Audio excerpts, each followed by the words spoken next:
বাহারছড়ায় আমরা পেয়ে গেলাম নরসুন্দর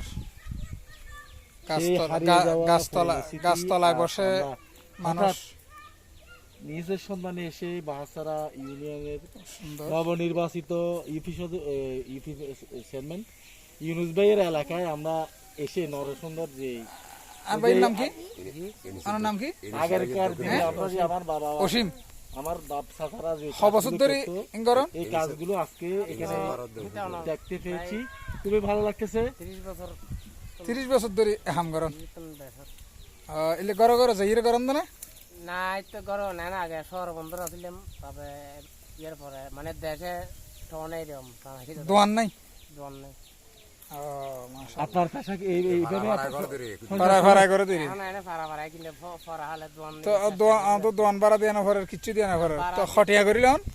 দোয়ান ভাড়া দেন না এনে তো মনে করেন এখন তো বর্তমান জিনিস মহঙ্গা একটা জিনিসের দাম বাড়ছে তবে 30 টাকা তো বহুত ঠিক আছে তো অর্ডার দোয়ান 50 টাকা ঠিক আছে 30 টাকা লই বা এনে ছোট বাইক চলে চলাটা 50 টাকা লই। আচ্ছা এইভাবে কি আপনার সংসার চলে? চলে একটু মানে টানা কিছু আর কি হস্ত আছে প্রতিটা বাড়িতে গিয়ে করেন এগুলো মানে এগুলো আর বাসখালী কোথাও করেন না আপনি শুধু বাহারছড়ায় করেন? মানে রত্নপুর বাহারছড়া ধরো কালিয়াপাড়া এরকম নোয়া চেয়ারম্যানের ওরা এখন দোয়ান দিতে হবে না হলো পুনর্বাসন যদি এখন নবনির্বাচিত চেয়ারম্যান সাহেব একটা যদি দোকান নিয়ে দেয় নবনির্বাচিত চেয়ারম্যান আর চিনে অবশ্যই ওর নাহলে ভালো সম্পর্ক ভালো পরিচয় ওলাই মানে আইবার সময় যে ওলা আর ইন্তে দাহাই দায় আবার ওর মিছিলের লগ আবার গেই ও যখন বাজার দা তখন ওর সাথে আবার গিয়ে ও যদি এখন দোয়ান দেওয়া কি করিবার আগ্রহ পাকার আগ্রহ থাকে আর দোয়ান দিলে আই নিজে মনে করো হয়তো ব্যবসা আস্তে আস্তে ব্যবসা গজি মার্কেট চালাই নাই। আচ্ছা এই জিনিসগুলো তো অনেকদিন পরে পাওয়া গেছে এই যে আপনারা এভাবে পাচ্ছেন এই যে এরা আপনাদের সেবা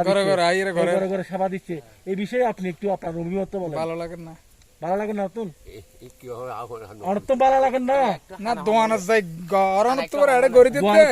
দোয়ানের যাই গরম তো বাড়িতে গরম তো ভালো লাগে না দোয়ান তো বাড়িবে পালাবার না দোয়ান না গরম মারিবে তো শোষা দহন আই গেলে একটা হয় বুঝলেন দেশের বাড়িবে গরম মারিবে বালা এটা কি বাপদাদার যে আমল দাদার আমল ধরে রাখি ফেললে চেষ্টা করেন না এখন তো এটা তো আগের পরিস্থিতি বানাইবে না মানে আরা ধরো দুর্বল হারান আরা দোয়ান ব্যবসা গরিব না পারি হারান এতে আরা হারে দাম দিতাম বাজার নিজে দোয়ান চাই হারে দাম দিতাম